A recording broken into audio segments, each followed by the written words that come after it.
తెలంగాణ రాష్ట్ర వ్యాప్తంగా రెండో రోజు ఆర్టీసీ కార్మికుల సమ్మె కొనసాగుతోంది. తమ న్యాయమైన హక్కుల కోసం ఉద్యమిస్తున్న ఆర్టీసీ కార్మికులపై కాంగ్రెస్ ప్రభుత్వం ఉక్కుపాదం మోపుతోంది. పోలీసుల పహారాలో బస్సుకు కానిస్టేబుల్ను పెట్టి బలవంతంగా నడపాలని చూస్తోంది. అయినా చెక్కు చెదరని ఆర్టీసీ కార్మికులు తెల్లవారుజాము నుంచే బస్సుల వద్దకు చేరి ఒక్క బస్సును కదలనీయటం లేదు. పోలీసులు బలవంతంగా అరెస్ట్ చేసినా ఉద్యమాన్ని కొనసాగిస్తున్నారు. ప్రభుత్వ నిర్లక్ష్య వైఖరితో ప్రయాణికులు తీవ్ర ఇబ్బందులు పడుతున్నారు. బస్సులు లేకపోవడంతో ప్రైవేటు వాహనాలను ఆశ్రయిస్తున్న ప్రజలను ఇష్టారాజ్యంగా దోచుకుంటున్నారు. తప్పనిసరి పరిస్థితుల్లో ప్రయాణికులు అధిక ధరలు చెల్లించి ప్రయాణించాల్సిన దుస్థితి నెలకొంది. మెదక్ ఆర్టీసీ డిపో నుంచి తెల్లవారుజామున బస్సులు నడిపేందుకు ఆర్టీసీ అధికారులు ప్రయత్నం చేయగా కార్మికులు అడ్డుకోవడంతో పోలీసులు వారిని అరెస్ట్ చేశారు. ఆర్టీసీ అధికారులు పోలీసు బందోబస్తు మధ్య బస్సులు నడిపేందుకు డిపో నుంచి బస్టాండ్ వరకు బస్సులు తీసుకురాగా కార్మికులు సమాచారం తీసుకుని భారీ సంఖ్యలో చేరుకుని అడ్డుకున్నారు. ఆర్టీసీ బస్సులను అడ్డుకోవడంతో పోలీసులు కార్మికులకు బలవంతంగా అరెస్ట్ చేశారు. ఉమ్మడి వరంగల్ జిల్లాలో 9 డిపోల్లో 600 బస్సులు నిలిచిపోయాయి. ఉమ్మడి కరీంనగర్ జిల్లా వ్యాప్తంగా సమ్మె కొనసాగుతోంది. కామారెడ్డి జిల్లాలో ఆర్టీసీ కార్మికుల టెంట్ను పోలీసులు తొలగించడంతో వివాదం చోటు చేసుకుంది. ఆదిలాబాద్ జిల్లా వ్యాప్తంగా రెండో రోజు బస్సులు డిపోలకే పరిమితమయ్యాయి. సిద్దిపేట జిల్లాలోని సిద్దిపేట, హుస్నాబాద్, దుబ్బాక, గజ్వేల్ డిపోల ఎదుట ఆర్టీసీ కార్మికులు ధర్నా చేపట్టారు. నల్గొండ, సూర్యాపేట జిల్లాల్లో అవుట్ సోర్సింగ్ ఉద్యోగులతో బస్సులు నడపాలని చూడగా ఆర్టీసీ కార్మికులు అడ్డుకున్నారు.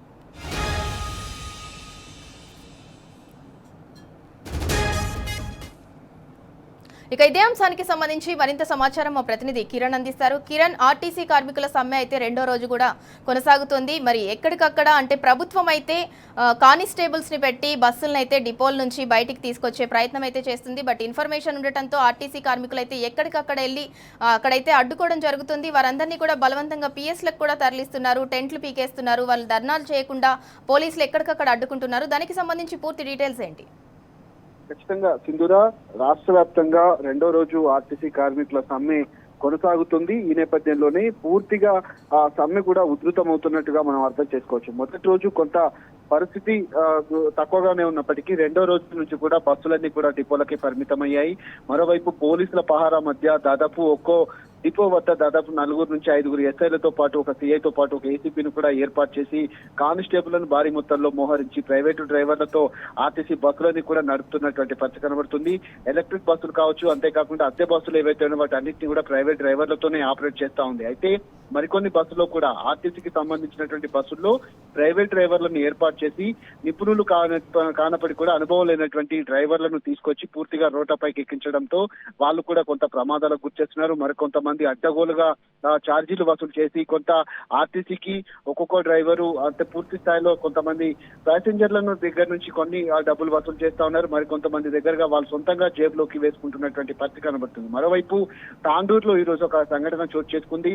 అటు ఆర్టీసీకి సంబంధించినటువంటి కార్మికులు సమ్మె అది పూర్తి స్థాయిలో ఉన్నటువంటి సమ్మె కాదు, అది ఆ చట్టబద్ధం కాదు. అక్కడ ఉన్నటువంటి ఫంక్షన్ హాల్ కావచ్చు, టెంట్ హౌస్ ఓనర్లు కావచ్చు, లేదంటే వాళ్ళంతా కూడా దీనికి సంబంధించినటువంటి పరిస్థితి కనిపిస్తుంది. కాబట్టి వాటి ఖచ్చితంగా కనుక ఫంక్షన్ హాల్ అవన్నీ కనుక ఇస్తే మాత్రం కఠిన చర్యలు తప్పవంటూ కూడా చెప్పింది. నిన్న ఆర్టీసీ యాజమాన్యం కూడా పరోక్షంగా ఎస్మా ప్రయోగిస్తామంటూ కూడా చెప్పినటువంటి పరిస్థితులు అయితే కనిపించాయి. ఈ రోజు కూడా నర్సంపేటలో ఏదైతే వరంగల్ జిల్లా నర్సంపేటలో కూడా ఒక కార్మికుడు ఆత్మహత్యానికి పాల్పడ్డాడు. దాదాపు 80% కాలినటువంటి గాయాలతో తాను ప్రాణాలతో కొట్టుమిట్టాడుతున్నటువంటి సిచ్యువేషన్. అయినప్పటికీ రాష్ట్ర ప్రభుత్వం కనీసం పట్టించుకోకుండా ఆర్టీసీ కార్మికుల సమ్మె పైన కూడా కనీసం ఏమాత్రం కూడా పట్టించుకోవట్లేదు. ఖచ్చితంగా ఈ సమ్మె మరింత ఉధృతమయ్యేటువంటి అవకాశంతో కనిపిస్తున్న ఆర్టీసీ కార్మికులు కూడా ఈ అంశంలో సీరియస్ గానే వెళ్తున్నట్టుగా మనం అర్థం చేసుకోవచ్చు. Right, thank you Kiran.